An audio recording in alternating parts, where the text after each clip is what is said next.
Alright, so welcome to the first episode of the offline coaching series. This is a replay I received recently from a friend of mine. These players, I think, are roughly 1700 elo.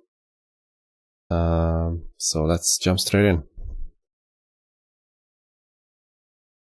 I will be either skipping or editing out or fast forwarding stuff that I think are not that relevant. I want to focus on the main points, and that's gonna be the theme for most of my reviews.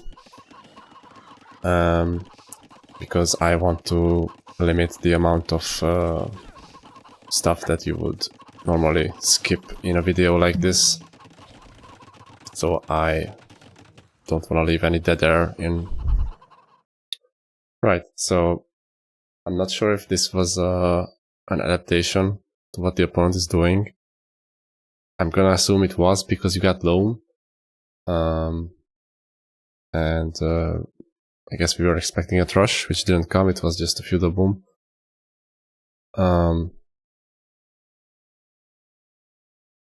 Either way, I think going for a straight boom approach against Malay as Bohemians is not gonna be the right approach. It seems counterintuitive because Malay have the better economy, so they will just be ahead of us no matter what. So why would we give them that eco lead? We can just go straight boom and get ahead in wheels like that. But there is a big problem with that because Malay are very good at punishing passive play, and they have very good timings when it comes to hitting Imp, putting pressure with traps, BBC, cheap units from archery ranges, Karambits to counter any big scrum play. It just makes it very easy for Malay to grab map control like that and squeeze you in. And that's a position that's gonna be very difficult to play from because you will be stuck in your base and you have to always take good fights and always predict the next transition that the opponent might or might not make. So one mistake could cost everything. That's why I think taking a more active approach is better, and that's not just for this matchup, but for the majority of them. I would say on a high level it rarely makes sense to, well, I guess making sense is not the right expression, it's just not optimal to play so passively in most matchups. That's why it's so prominent to play light cav on Arena, because it does give you that bit of intel. It's a flexible opening, you can transition out of it if you want to. You only invest however much you want to invest, and if the opponent doesn't make anything, you can always just stop at 3 scouts, not get the upgrade, and still get all the relics for very little investment. And the opponent will only get a couple of villagers lead, and that will give them like 1 or 2 minute window later on in early imp, if even that.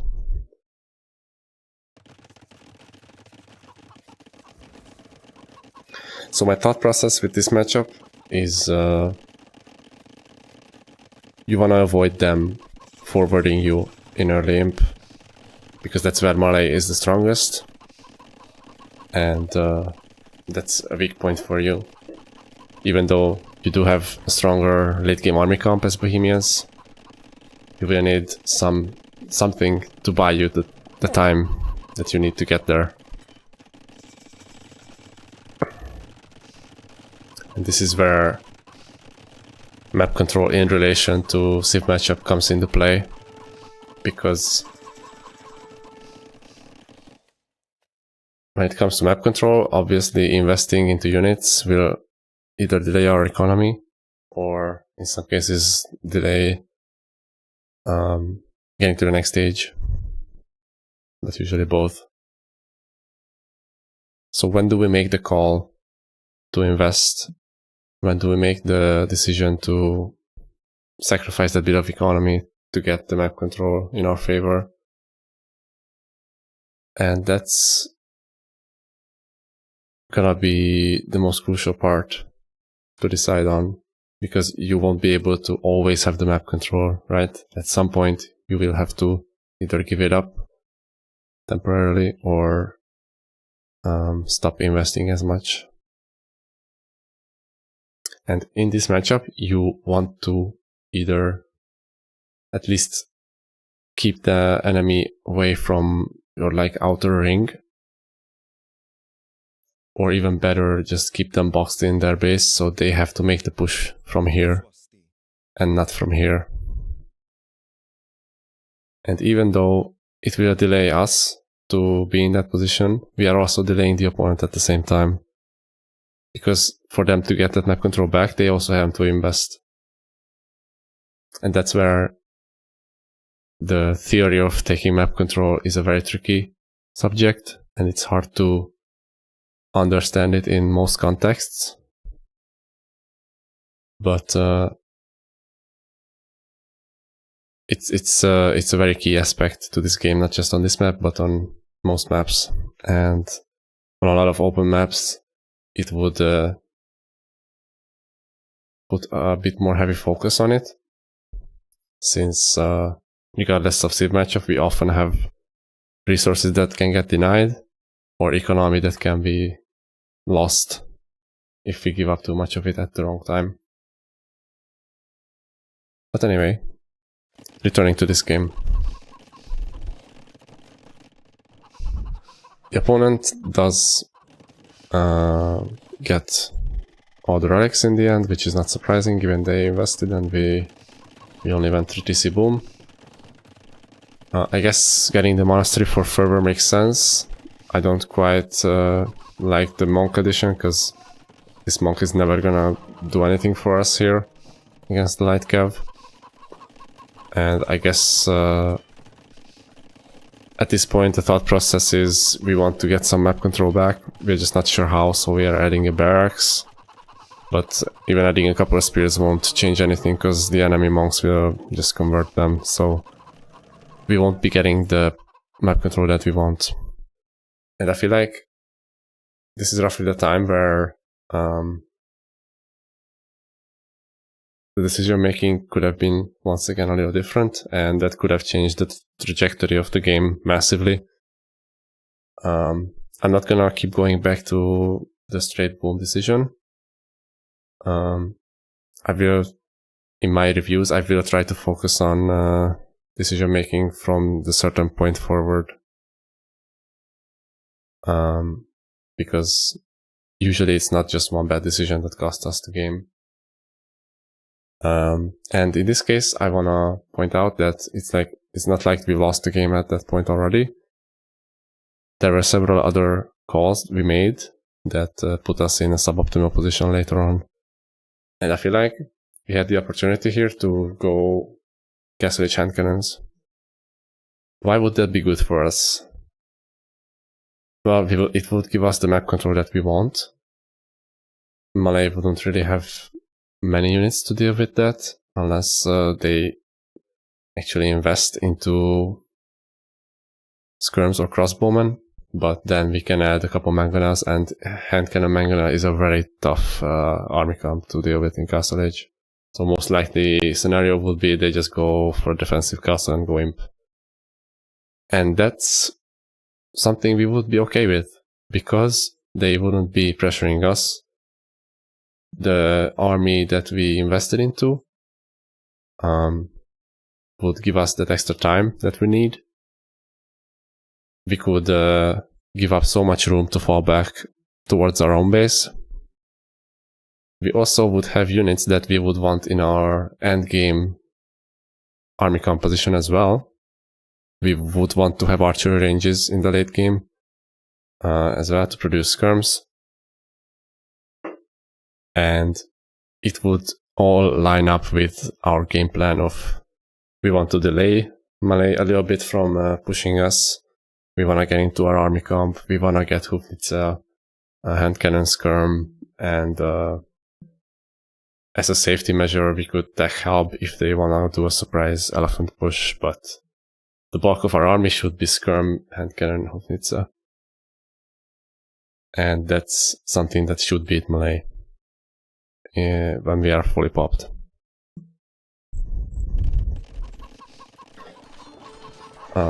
Yeah, at this point we are not sure what to do, so we just go imp and try to push out from our own base, which is gonna be very tricky to do because Malay can get that sweet fast imp time and get a forward castle on us, forcing us into a trap war. And I have to say, from this position, we should be losing this game most of the time.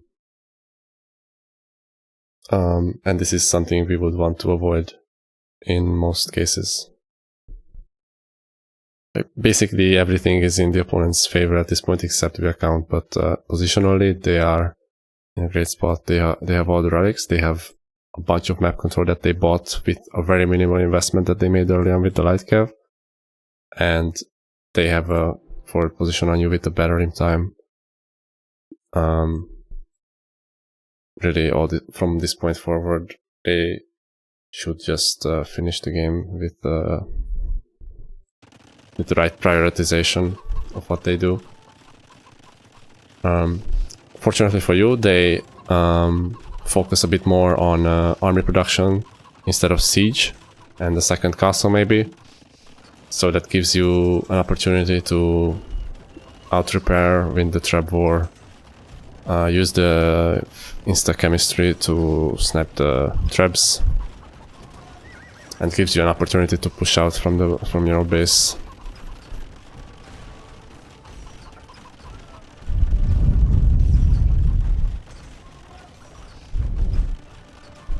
They also placed their traps in not the best spot. Like, it takes just a little bit of time to move them to a much better and much safer spot behind the castle. But yeah, this is still a rough spot for us because we are on a timer. We have to keep pushing for map control. We have to keep winning fights and take more golds on the map. Good thing is we can take out the production here, so that gives us a bit more time. The next big issue that halts the push here is the lack of production. We are prepping for a switch that may or may not come, but regardless, we should always just commit fully to one unit before trying to make a complete switch. Because we made like 20 skirms, we are sometimes replacing them, but like not going for a full spam. We would want to have like 40 of them constantly, and then our cannons would be providing support against the enemy skirms. And once that's secure, we have the position in the middle, then we can think about adding other units. We also keep fighting under the castle and just taking not really good trades. So we took a couple bad trades, underproduced military when it was really crucial not to, and the opponent regains the control once again. And this is where I feel like the game does get decided, because you lost the momentum that you wanted desperately to keep going. And the opponent has all the gold in the world to throw away and snipe siege and push you back. So from this point forward, realistically, we should only be winning if the opponent makes a mistake.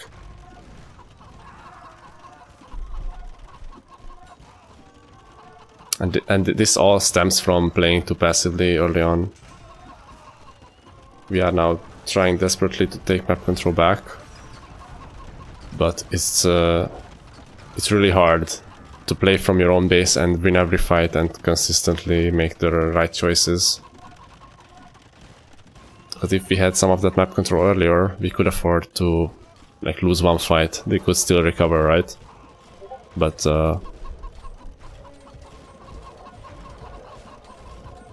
here it's just way harder, and we don't really have gold anymore.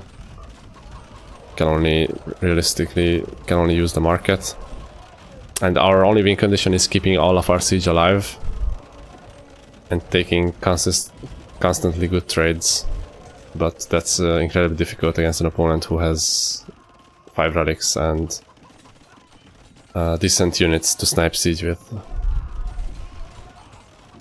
Because like once they have elite battle allies, Gambits and BBC, that's 3 different threats that we have to deal with at the same time.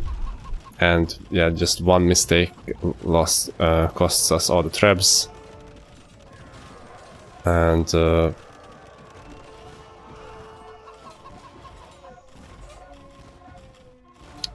it's in theory still winnable, of course, but realistically this is not a position where you will be winning most of the time. And that's GG. So, key takeaways, I guess. The map control that I talked about so much, and keep producing the unit that you are already committed to. Obviously you don't want to be only making them forever, because that's the other bad option. But I feel like this is a very common mistake to do. It's one I made a lot as well. It's better to commit a bit more to the units that you want, and only make the transition once you solidify the position a bit more. So how can we improve our knowledge and expertise regarding map control and all these defensive matchups? It's a very complex topic, and it's not a simple answer really. It's something that gets improved a lot with experience. The more you play, the more you encounter these situations and draw your conclusions from them, the more you will be able to adapt to these situations after these games when you play them again. But that's not the only way to improve. You can look into high-level players playing like either this map or it doesn't have to be Arena, but really go into their thought process of what decisions they make, try to predict what they're gonna do. Like for example, you could look at a Civ matchup and think how you would approach it, and then compare your logic to what they end up doing in the game themselves. And also, it's very important to note, and this is something that a lot of high-level players do, think about the matchup in the Dark Age. Not just an Arena, but especially here you don't really have anything else to focus on except your build order. Really think about how the matchup favors or doesn't favor you. What are your strengths and weaknesses? Look into the tech tree if you have to. Try to figure out a way to upset the opponent's strengths. Try to take control of the game when it's the most important, and try to think of your ideal comp. Does it beat the opponent's ideal comp? Then we need to find a way to get there. And if our Civ is in theory weaker in late game than the opponents, then we have to find a way to push them before that point. But yeah, it's really difficult to give a straight answer to this because it depends on a load of factors. But this is the advice I can give. Really look into a matchup, how it's gonna play out before it plays out, and watch recs of high-level players a lot. You don't have to like dissect every small decision they make. I often just fast forward some of them, but it really helps with learning about these things. So that's it, I guess. Thanks for watching, and we'll see you in the next one.